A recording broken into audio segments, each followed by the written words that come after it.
Health টিপসে আপনাদের সবাইকে স্বাগতম জানাচ্ছি। আমাদের আজকের আলোচনার বিষয় যৌনাঙ্গে চুলকানি হওয়ার কারণ ও প্রতিকার।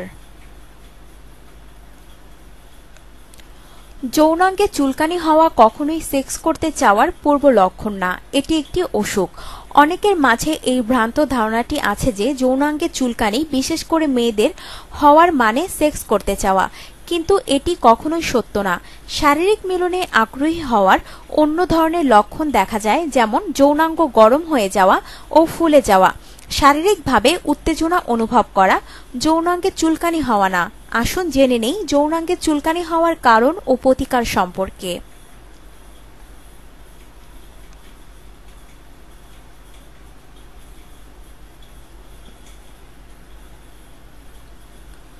কারণ: ইস্ট বা ছত্রাকের আক্রমণ।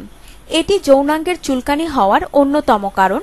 সাধারণত ছত্রাকের কারণে যোনিতে চুলকানি হয়। এই ছত্রাক নরমালি মেয়েদের যৌনাঙ্গে পরজীবী হিসেবে থাকে।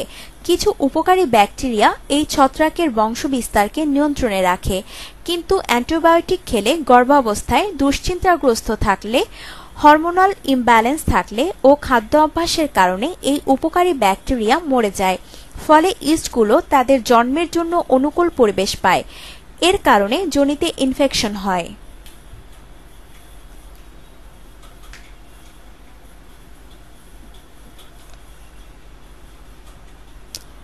উপসর্গ: যোনিপথ দিয়ে ঘন সাদা তরলের নির্গমন হয়, চুলকানি, ব্যথা ও প্রদাহ হয়, যৌন মিলনের সময় ব্যথা হয়।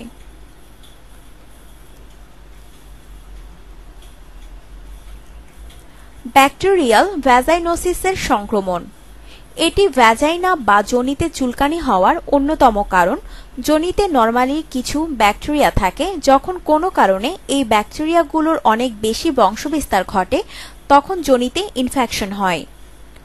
উপসর্গ: গন্ধযুক্ত ও মাছের আষ্টে গন্ধযুক্ত তরল নির্গত হয় যোনি দিয়ে, চুলকানি হয় প্রচুর, প্রস্রাবের সময় জ্বালাপোড়া হওয়া।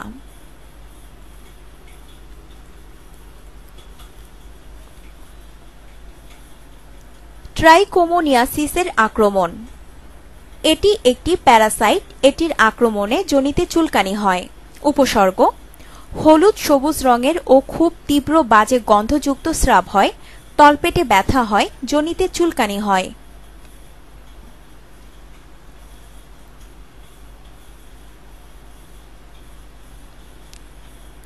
এছাড়াও যৌনাঙ্গে উকুন, খোসপাচড়া ও মাইক্রোপ্লাজমা জেনেটালিয়াম এর সংক্রমণ হলে যোনিতে চুলকানি হয়।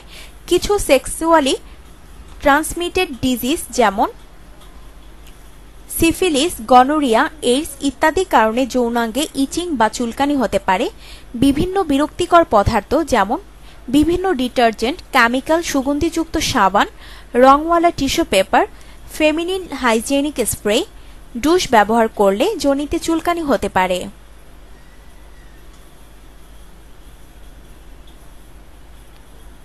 মেনোপজের পর মহিলাদের ইস্ট্রোজেন নামক হরমোন কমে যায়, ফলে যোনি শুকিয়ে যায়। এর ফলে বিভিন্ন পরজীবী সংক্রমণ হয়, ফলে যোনিতে ইচিং হয়। ডায়াবেটিস, রেনাল ডিজিজ, একজিমা ও রক্তে কোনো রোগ থাকলে ও অন্যান্য কোনো রোগ থাকলেও যৌনাঙ্গে চুলকানি হয়। মাসিকের সময় অস্বাস্থ্যকর প্যাড ও কাপড় ব্যবহার করলে যৌনকর্মীদের এই রোগগুলো বেশি হয়, তাই অবাধ যৌন আচরণের কারণে হয়ে থাকে। যৌনাঙ্গ সবসময় গরম ও আর্দ্র রাখলে, অপরিষ্কার থাকলে।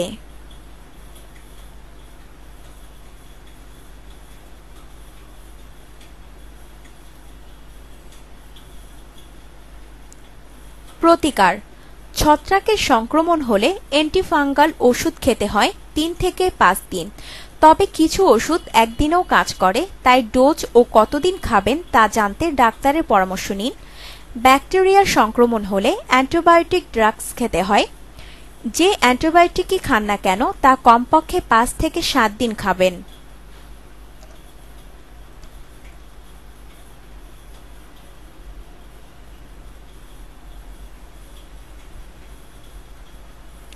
বেশি চুলকানি হলে লিডোকেইন নামক জেল আক্রান্ত স্থানে লাগাতে পারেন।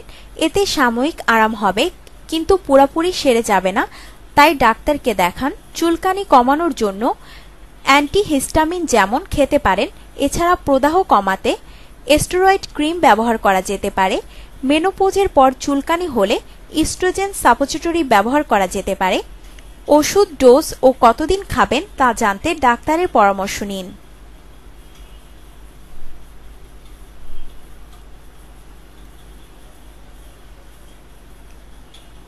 প্রতিরোধ বলা হয়ে থাকে যে কোনো অসুখ প্রতিকারের চেয়ে প্রতিরোধ করাই বেশি ভালো। সুতরাং এই রোগটি যাতে আপনার না হয় তাই আগে সাবধান থাকুন ও নিচের কথাগুলো মেনে চলুন। রঙিন ও বেশি গন্ধযুক্ত টয়লেট টিস্যু ও সাবান যৌনাঙ্গে ব্যবহার করবেন না। ফেমিনিন হাইজিন স্প্রে ও ডুশ ব্যবহার করবেন না। ভেজা কাপড় পরে বেশিক্ষণ থাকবেন না। গোসলের পর যত তাড়াতাড়ি সম্ভব ভেজা কাপড়টি পাল্টে নেবেন। যারা সুইমিং পুলে সাঁতার কাটেন তাদের ক্লোরিনের কারণেও ইচিং হতে পারে, তাই সাবধান হন।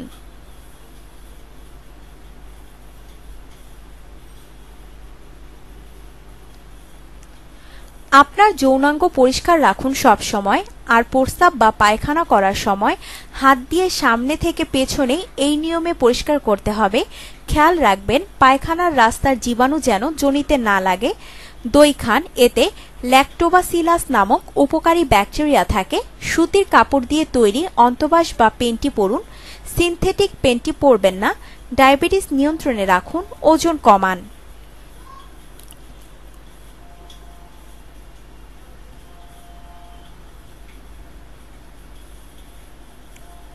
সহবাসের সময় কন্ডোম ব্যবহার করুন। যোনি আর্দ্র ও ভেজা রাখবেন না। মাসিকের সময় নোংরা কাপড় ব্যবহার করবেন না। পরিষ্কার প্যাড ব্যবহার করুন। সহবাসের পর যৌনাঙ্গ ভালোভাবে পরিষ্কার করুন, ধুয়ে ফেলুন। সহবাসের পর প্রস্রাব করুন।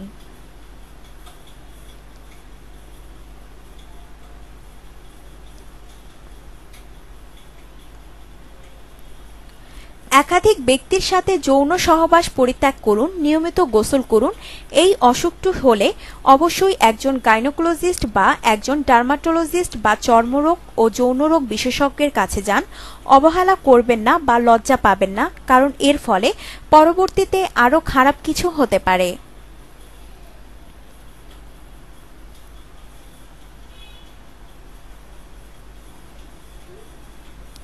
আপনার জীবনকে আনন্দময় করে তুলতে এবং বিভিন্ন স্বাস্থ্য টিপস ও পরামর্শ পেতে আমাদের চ্যানেল সাবস্ক্রাইব, লাইক ও শেয়ার করবেন। ধন্যবাদ।